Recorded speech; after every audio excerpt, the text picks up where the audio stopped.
buenos días, amigos. Francisco Antonio Méndez y el programa Economía y Mercado les saludan hoy, martes 27 de diciembre del 2022. Señores, este 2022 se está terminando. Par de días más y culminamos y cerramos con broche de oro. Un año que no ha sido malo. Fíjense ustedes, estamos saliendo de las Navidades, unas Navidades algo moviditas. Ayer, como ustedes pudieron haberse dado cuenta, la administración del canal para mejorar las transmisiones y los esfuerzos que se hacen acá, tenía unos trabajos de rehabilitación y mantenimiento y racionalmente, como debe hacerse, se aprovechó de la coyuntura y ayer repetimos un programa importante. Todos esos esfuerzos que se hacen, así mismo deben los gobiernos hacer cuando tienen esos trabajos de mantenimiento, aprovechar los momentos de más baja demanda o de donde está un poco, ¿verdad?, las noches, los fines de semana para hacer esos trabajos. Pero qué bien, aquí estamos. Espero todos ustedes hayan pasado una feliz Navidad, una Nochebuena con sus familiares, disfrutado. Ha habido unos percances, como siempre, accidentes, fallecidos, intoxicados con alcohol, porque no les basta con beber el año entero y se hartan. Así mismo. Si atosigan y hasta a menores de edad. Son los acostumbrados, ¿verdad?, percances que suceden. Pero qué bien, aquí estamos de nuevo, 23 grados Celsius en La Julia, en el Distrito Nacional, fresquecito, estuvo lloviznando temprano en la mañana. O sea, para colmo, porque además con ese frío que está haciendo, cualquiera se resfría, hay que andar abrigado y uno no acostumbra. Para allá, para la loma, para la montaña, nosotros sí estábamos abrigados. Pero aquí uno anda desarmado, como dicen. Ni siquiera una gorra. Yo a veces pongo en el vehículo una gorra para cuando está lloviendo, tírame en la cabeza. Pero bien, cuídense que anda el COVID, el sincital y también la influenza. Bien, entremos en materia de entrada de Diario Libre, primera plana. Sube demanda de fármacos anti-COVID y virus antigripales, como les venía diciendo hace unos instantes. Cólera, bajan los contagios en la Sursa. Se enluta la Navidad por varios muertos en tiroteos con la Policía Nacional. Y agarraron a uno de los de Alcarrizo por allá en Colombia, Alcarrizo, creo que de los Alcarrizo. Se había escapado después de los líos que armó. Eso me recuerda el caso de César el Abusador, que lo andan buscando aquí, y se fue para Colombia. Centenares quedan varados en distintos aeropuertos del país. Aquí tenemos 3 aeropuertos distintos. Condenan a 10 años a 10 de los 13 imputados en el atentado de Big Papi. Hablaba de César el Abusador. Tormenta altera planes de viajeros, los casos de cólera siguen descendiendo y extraditan a Chelo, el de los Alcarrizos, es el que les decía. Ese puso pies en polvorosa, el de los papos trenza y las cosas, y los muertos que hubo en los Alcarrizos, pero todo usted se da cuenta que va rotando, cuando no es Juan, es Juana, y si no su hermana. Cuando no en Villamella, en los Alcarrizos, en Herrera, que en Santo Domingo Este, que en el Almirante, que allí, que acá, ¿ves? Entonces, ¿qué hemos dicho por acá? Las patas voladoras de Chu, que suspender y que las bebidas, después salió con un perrito entre los rabos, entre las piernas, tener que echar para atrás, el exabrupto de aquel jefe de la policía, el italiano ese que está aquí, qué sé yo. Decíamos, aquí no hay que inventar la rueda. Sale el general Brown con los cuadrantes. Digo, pues eso lo hemos hecho ya antes. ¿Por qué se quitan? Porque aquí, aquí lo que no hay continuidad de las políticas. Cada uno llega con un librito nuevo, lo que el otro hizo no sirvió para nada, no sirve para nada. Ni siquiera evalúa qué es lo que se puede mejorar de ahí, perfeccionar. Porque para llegar al cálculo diferencial e integral en las universidades que nos dan a nosotros, tuvimos que pasar por el álgebra, por la aritmética, por la geometría, por la trigonometría. Te recuerdo que teníamos un profesor que le decíamos Pitágoras allá en San Juan. Mi amigo Héctor Valdés, de los mejores, Luis Mato, mi profesor y mi jefe, y mi presidente del club de ajedrez, casi como mis padres, todas esas personas. Entonces, todo es así, es sobre esa piedra edificaré mi iglesia. Se va acumulando la sabiduría y se llega a todas estas cosas que ustedes ven, a esos microchips, a esa producción tecnológica, a la ciencia, la tecnología, los inventos, la decodificación de los genes, del ADN, el descubrimiento. Cuando yo cuando salimos de la escuela, yo conocía eran 9 planetas. Ahora a mí que ni me hablen de planetas. Que en la galaxia, en la Vía Láctea hay como 80. Cada rato aparecía uno cuando los hijos míos estaban en el colegio. A mí que no me hablen de eso, yo no me quiero enredar más. Y a cada rato aparecen más. Y la tecnología y avanza y la ciencia se desarrolla. Pero todo ese desarrollo tiene su fundamento en lo primario, en lo inicial. En el inicio, en el 1 más 1 son 2. Y así empezó esta cuestión. Entonces, cuando llega un nuevo a una posición, empieza a votar lo que saben, sin calcular las consecuencias. El que llega no sabe ni siquiera los procesos ni los procedimientos, se pasa 6 meses para aprender, si es que aprende. Y usted ve que las instituciones no funcionan ni avanzan, como el cangrejo, y si avanzan es como el cangrejo, para atrás, si caminan no avanzan. Entonces cambian las políticas, empiezan a inventar, aparece un creativo que cree que el maco es peje, y ya empiezan a tirar patas voladoras. ¿Qué le decíamos nosotros por acá? Bueno, lo de los cuadrantes, eso es viejo, se debió continuar. La vigilancia en las calles y en los barrios. Y fundamentalmente inteligencia. Ustedes me han oído hablarlo permanentemente por aquí. Pues la policía manda unos carros de asalto para los capotillos, los tigres le sacan la lengua. Ahí van. Por ahí pasó Florimán. Ellos no van a salir con un carro de asalto, serán ellos locos. ¿Tendrán ellos un tanque de guerra para enfrentarlo? No. Y ellos esperan que esos cacuembacos pasen por ahí. Y después salen ellos a atracar y a hacer como le dijo el padre de aquí de San Carlos. Los tigres se ríen de la policía. Cuando ellos pasan, los tigres se guardan porque ellos no tienen prisa. Es permanente, sistemático, rotativo. Entonces tiene que estructurarse una logística. No va a meter un policía a las 24/7, 24 horas, porque tiene que darle descanso. Entonces eso se analiza, eso se planifica. No, esto no es a lo loco. La logística en la guerra de Ucrania es lo que le ha fallado a los rusos. Eso gana la guerra. Igual en esta lucha. Y le decíamos, ¿qué le decíamos? Inteligencia. La inteligencia. Los Calié, los picochatos, los G2, el DNI, todas esas cosas que los gobiernos usan para tratar de perpetuarse en el poder y para fisgar y oír y escuchar las conversaciones de los contrarios, la debieran usar para el bien común, para combatir el crimen, el narcotráfico, la delincuencia. Y decíamos, era inteligencia. En los colmados los tigres saben de que esos tigres aparecen con de 2000 ahí. Aquí a alguien asaltó por ahí. Como ellos hablan todo y lo dicen en su grupo y los tigres están oyendo ahí, eso se sabe. ¿Por qué estoy refiriendo esto? Ahí está en la prensa que 37 delincuentes de esos se acaban de entregar. Porque saben que lo están buscando y le están dando para atrás. Cuando veo esto aquí que dice, le están dando para abajo, se enluta la Navidad con varios muertos en tiroteo con la Policía Nacional. Eso es un enlutamiento, esa palabra no existe, me la acabo de inventar. Eso es un luto que ni siquiera tan negrecito es. Eso realmente es más luto cuando esos delincuentes matan a ciudadanos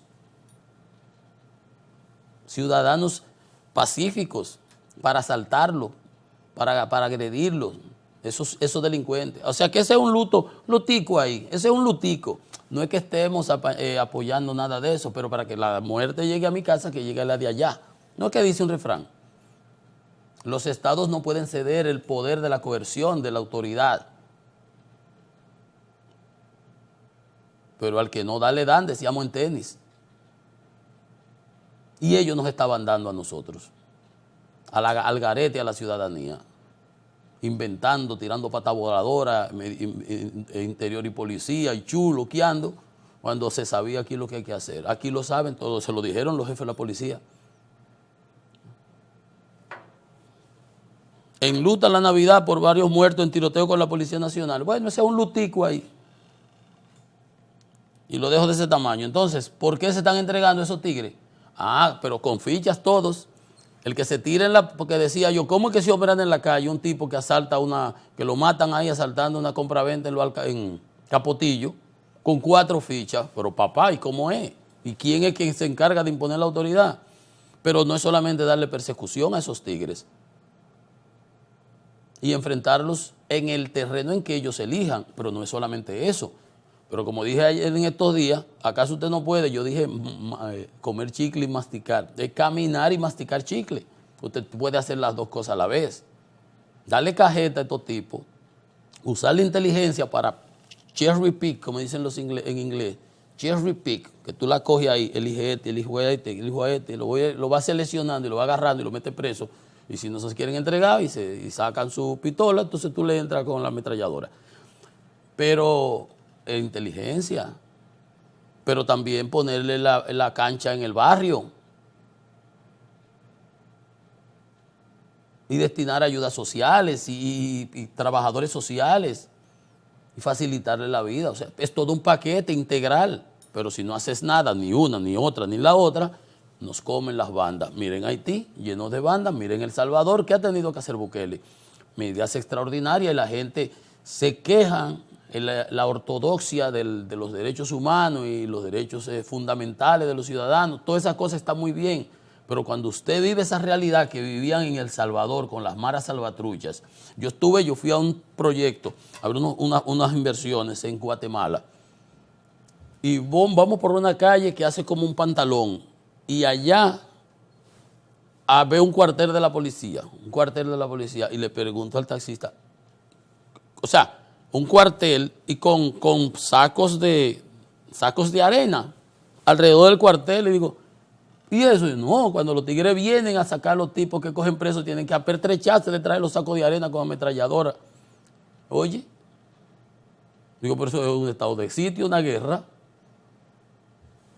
A eso se llega a esos países, con las maras salvatruchas, en Honduras, en El Salvador, en Guatemala. Que cuando se pierde la autoridad, se pierde todo. Por eso decíamos, teníamos que inventar la rueda. Ahí andan los tigres entregándose, 37 delincuentes de eso entregados. ¿Por qué? Porque sabe que le iban a dar para abajo. Pero no lo sabía la policía, porque la policía cobra su pedazo también, cobra su coima. Desde la victoria, como lo dijo Roberto Santana, ¿cuánto era que pagaban? Creo que era 7 millones que dijo, semanales. Y usted estudiando tanto, ¿no es verdad? Bueno, pues nada. Ahí tenemos la realidad. ¿O usted cree que esos tigres se están entregando por gusto? Es porque saben que están viendo que no es con juego. Entonces aquí llega una gente queriendo inventar la rueda. La rueda la inventaron Ptolomeo y esa gente con nombres raros desde por allá, desde el principio de la civilización. Bien. Ayer el presidente Leonel Fernández cumplía años, 69 abriles, en diciembre. No es sagitariano, es capricorniano, creo que es lo que sigue después de... Y estuvimos ayer, pasamos a felicitarlo, conversamos un buen rato con él, hay un momentito, ¿no? Lo que se puede con tantos empresarios, políticos. El presidente Abinader lo llamó para felicitarlo, se informa en la prensa, en el listín, para que eso se llama civilidad, señores. Eso es lo que se llama civilidad, eso es lo que hace la gente civilizada. Uno puede ser contrincante político, uno puede ser adversario, pero una cosa, este país es de todos y cuando uno hace los esfuerzos para que las cosas avancen y caminen, es porque todos estamos en este mismo barco. Y por algo, Luis Abinader es el líder de esa institución que se llama el PRM, donde hay muchas personas valiosas. ¿Por qué? Porque es el que más, en el momento, una coyuntura, unas circunstancias, reencarnó los principios de ellos y los intereses comunes de ese conglomerado y interpretó el sentir de una población en un momento que estamos hastiados de la corrupción, donde llegó a su punto cúlmine en la degradación moral de esta nación y entendimos todos que era por ahí. y somos todos ciudadanos del país, el primer ciudadano al presidente, y él tiene el derecho, la facultad, ¿verdad?, de dirigir la nación, y por lo que todo quisiéramos es que lo haga lo mejor posible, y el que le sustituya que lo haga aún mucho mejor, y el que vuelva que lo haga mucho mejor, y eso sería una cadena ascendente de desarrollo evolutivo, desarrollo, progreso, sacar gente de la pobreza, elevar las condiciones de vida, la mejoría de los servicios, la eficiencia en el gasto, inversiones reproductivas, que generemos más riqueza. Que yo gano 50 hoy, como yo oigo gente que, ay, que me quitan 50 tanto de impuestos, amigo, yo ojalá a mí me quiten muchísimo de impuestos. ¿Y cómo así? Claro, pues si yo pago 1.000.000 de impuestos hoy y mañana puedo pagar 2 millones, mejor porque estoy ganando el doble. ¿Cuál es tu problema de evadirlo y que tienes que pagarle al fisco para que el Estado opere, para que el Estado funcione, si tú vas a tener el doble de lo que tienes en bolsillo? Que la gente no. Ahora, si tú te vas a quedar con el ITEVIS que le cobraste al ciudadano, eso es robo. Eso es evasión de impuestos y te debes echar cárcel. Bueno, pues estuvo el presidente, muchos empresarios, muchos políticos, amigos, felicitándole por sus 69 años. Está como el primer gandul el presidente. Qué bien, felicidades, presidente Fernández. Y como les decía, hasta el propio presidente Abinader le llamó, le felicitó, lo cual es un acto de civilidad que muestra, evidencia que este país ha avanzado bastante. Ha avanzado bastante. Se refirió el presidente Fernández y me parece que me dijo, no es lo que se habla con los presidentes, ¿verdad? Que no sé, pero me dijo, nada más lo veo en el programa. O sea que el programa se ve y se ve bastante. Mucha gente me comentaba que me chocaba con ellos ahí. El programa tiene mucho rating. Nosotros no hacemos alarde de eso, no es nuestra función, pero sí que se ve, y voy a mostrarles dos aspectos importantes porque son temas que yo manejo aquí permanentemente. El presidente Fernández preocupado por el endeudamiento para el 2023. Saben que ese es un tema recurrente en mi programa, ¿cierto? Dice, para este 2023 se aproxima, están sumando 8.000 millones de dólares más. Y estamos hablando de 25.000 millones de dólares tomados prestados en esta de gestión de gobierno.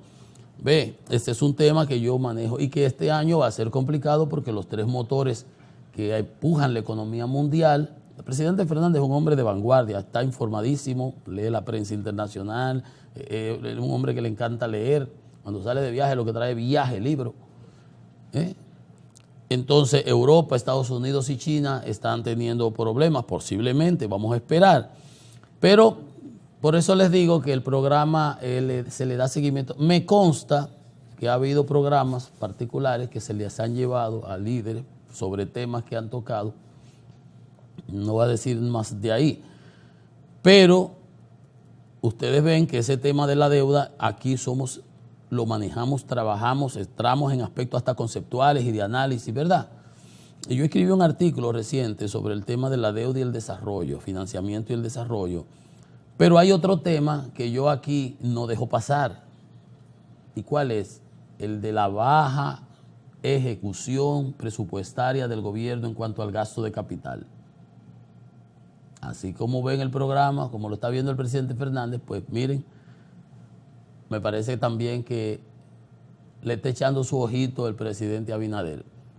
¿Qué pasó el 23 de diciembre o el 22? El presidente se reunió, convocó su gabinete de urgencia y salió de ahí, ¿qué información? Que el gobierno intensificará la construcción de obras en el primer trimestre. Ahora en enero, ¿qué es lo que estamos criticando aquí permanentemente? Eso, que del gasto corriente se gasta por un tubo y estamos endeudándonos para gasto corriente, que mejor hubiera sido para obras reproductivas, pero eso es lo contrario. No debiera, posiblemente debiera ser con un cierto margen en función del crecimiento de la economía. Pero eso es lo que estamos viendo. Entonces el gobierno anuncia que va a lanzar ahora en el primer trimestre, enero, febrero, marzo, una agresiva campaña de construcción construcción e inauguración de obras públicas. El único problema es que para inaugurarlas tienen que estar construidas. Y el problema está en la subejecución, 66% a 16 de diciembre de este año. Habíamos ejecutado de gasto de capital, que lo vinimos trabajando durante esta semana y todo. Permanentemente hacemos los cortes y damos esas informaciones. Dijo que Paliza, que el presidente dio las instrucciones a los titulares.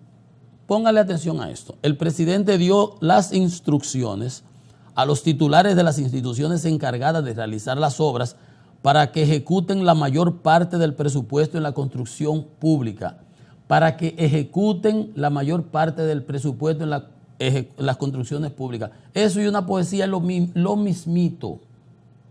Primero, el presidente no tiene que darle instrucción a nadie de que ejecuten lo que está presupuestado, él lo que tiene que ejecutarlo. Es más, si son 100 millones y puede ejecutar 125 y salir a sacaliñarle al presidente, presidente, mire, necesito más, deme más. Tiene el presidente que decirle, mire, usted nada más ejecutó 75 de los 100. Dice el presidente, no, eso no hay ni siquiera, eso es, ¿cómo te digo? Eso es como que el profesor te puso la tarea y tú mañana apareces con el cuaderno vacío. 10 ejercicios y tú sales con 5. Pues yo te puse a ti 5 ejercicios, fueron 10. No, que no. ¿Y tu papá dónde está? Tiene 50. Yo el presidente, es como el presidente rogándole a sus funcionarios que ejecuten lo que está, ni siquiera el discurso está bien dicho. Paliza, mira, que ejecuten la mayor parte del presupuesto. Hasta ahí el mensaje está errado, equivocado, erróneo.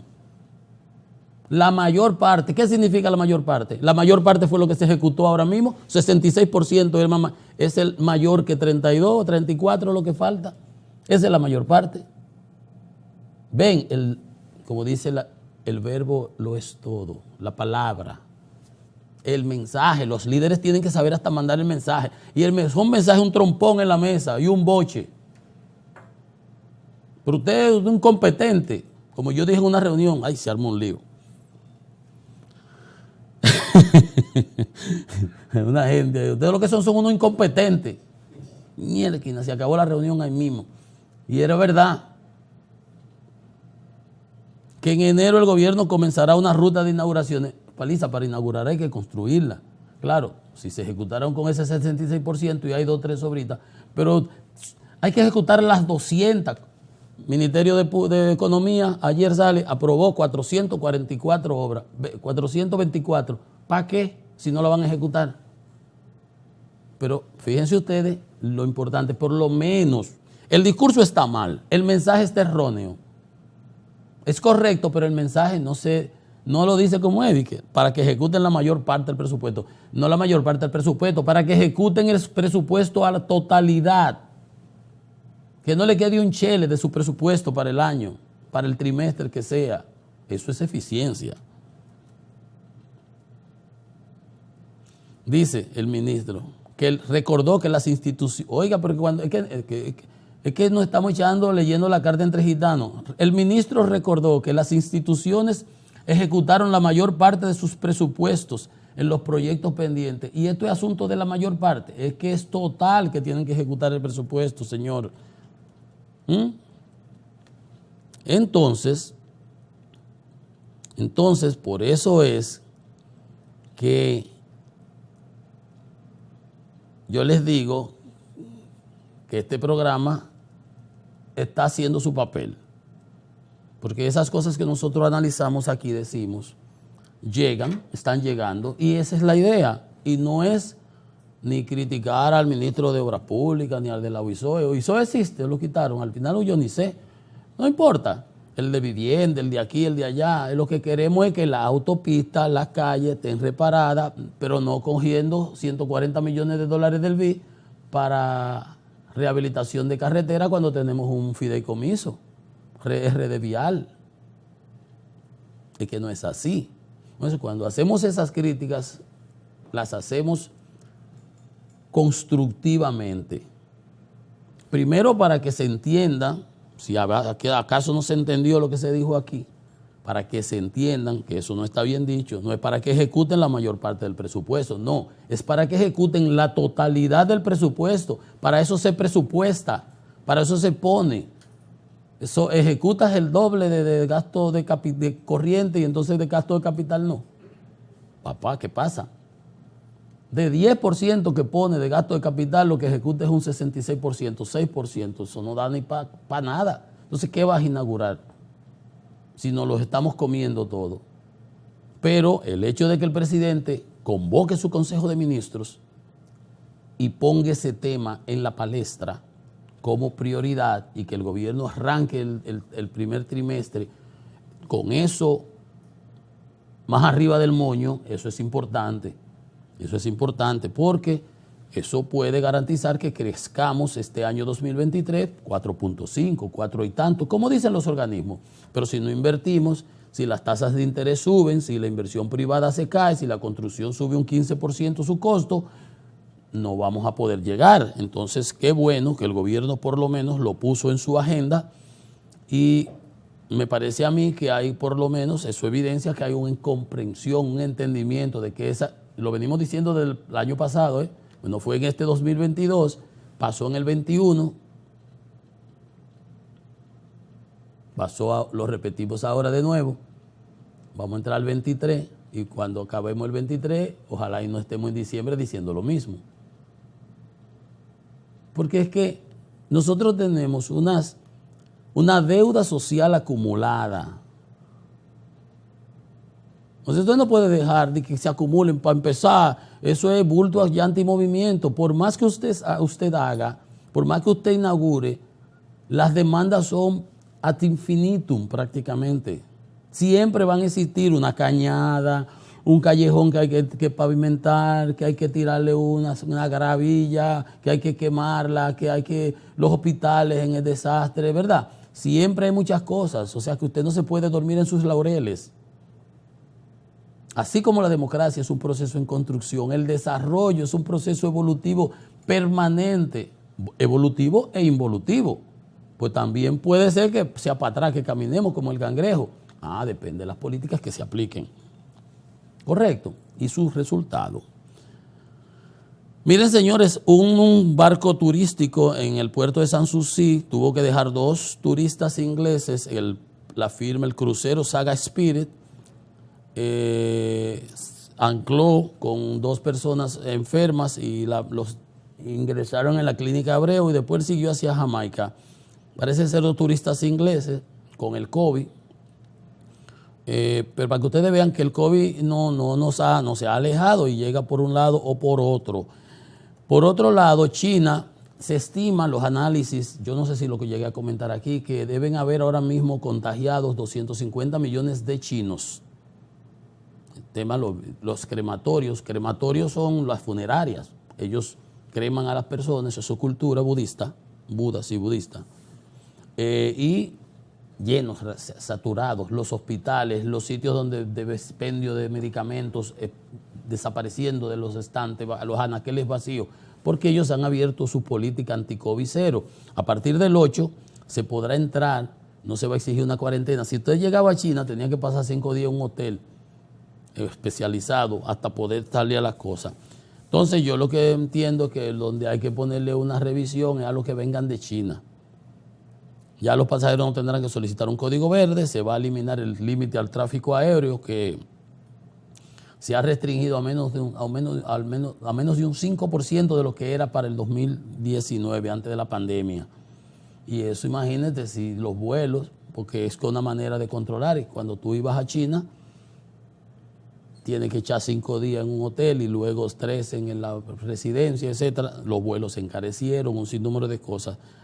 Yo no sé hasta dónde van a llegar los chinos con esa política COVID cero, porque a mí lo que me ha extrañado, y analizaba con alguien, comentaba con alguien, por cierto, un médico, ayer en esa actividad, doctor Vargas, amigo, le decía, es que a mí, lo que yo decía aquí, caímos por casualidad al tema, le decía, es que a mí siempre me preocupa, me daba curiosidad de por qué los chinos mantienen esa política y en el mundo entero ya se ha aperturado, se ha abierto.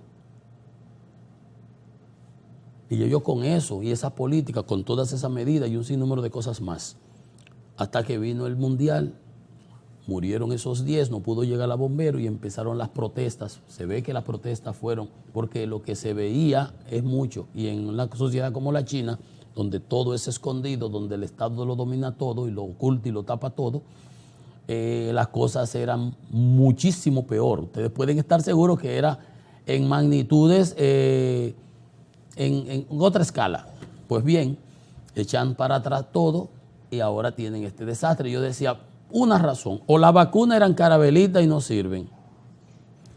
Una.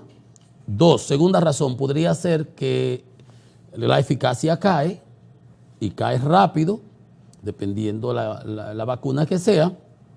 Y obviamente si caía la eficacia, pues la gente estaba totalmente expuesta, no había inmunización. Y una tercera, que parece ser, o una tercera pudiera ser que la gente no se vacunó en la cantidad que debió haberse vacunado para generar la inmunización de rebaño. Y la otra es que no se hicieron los refuerzos. Pueden ser cualquiera de las cuatro. Y pueden ser las cuatro, mezcladas unas con otras. Y hay una variante, la BF7, que es la que está ahora impactando allá. Está la Omicron. Y nosotros vemos, por ejemplo, aquí tenemos una demanda de fármacos anti-COVID y antivirus antigripales. Por ejemplo, el broncomucol, el fluizomil, la citromicina las están demandando en las farmacias. Dicen los dueños de farmacia que hay una demanda inusitada, están acabándose los anaqueles. Pero eso es para las gripes malas, como le decimos aquí, que están azotando. Pero también es el oseltamivir y el favipiravir. Ese fue el que yo usé. Es un antiviral. 90 pastillas de esas tuvimos nosotros, era el tratamiento. Entre las otras eran un viaje de pastillas. Bueno, entonces ustedes ven cómo está la cosa. Yo no sé, al final del día, si eso nosotros nos estamos manejando de alguna manera ahí. Está subiendo la positividad, está en 25 y tantos.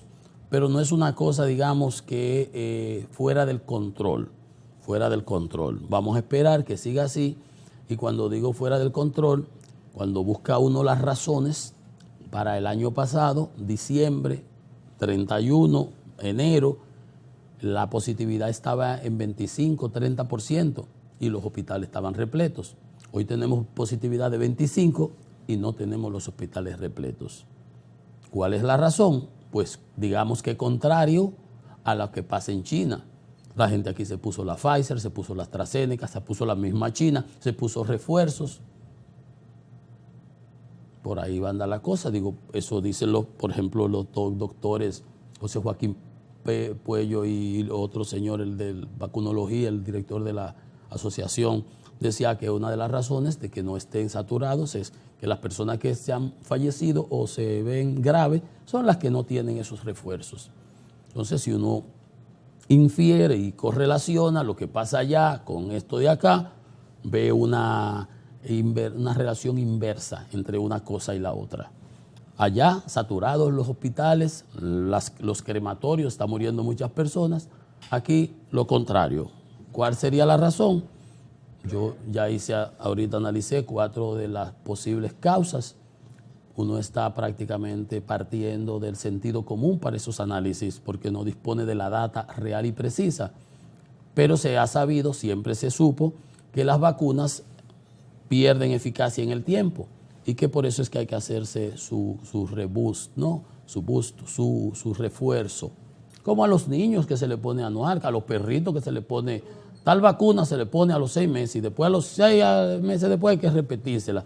Por ejemplo, la rabia. Ahora tú no puedes llevar un perro a Estados Unidos si no tiene las dos vacunas que te certifiquen. Antes no había eso. O sea, un periodo especial. Entonces todo eso, ahí no se está inventando la rueda. Y las cosas no son por arte de magia ni porque María estaba lavando y se le acabó el jabón. Las cosas tienen una razón de ser. Señores, esto es Economía y Mercado. Venimos en breve con más.